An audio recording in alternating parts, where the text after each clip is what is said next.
Mass will begin in a couple of hours honoring the life of Father Norm Fisher.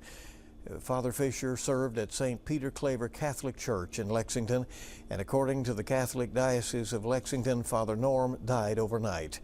He was on sabbatical while helping with the Catholic Heart Work Camp over in Delaware. Tonight's Mass will begin at 7 o'clock. It is open to the public. Lexington Mayor Linda Gorton already sharing her condolences following Father Norm's death. In a post, the mayor said, quote, "Father Norman was a great leader for his parishioners and students.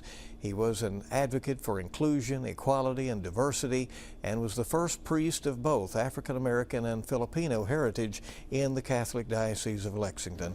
End quote from the mayor.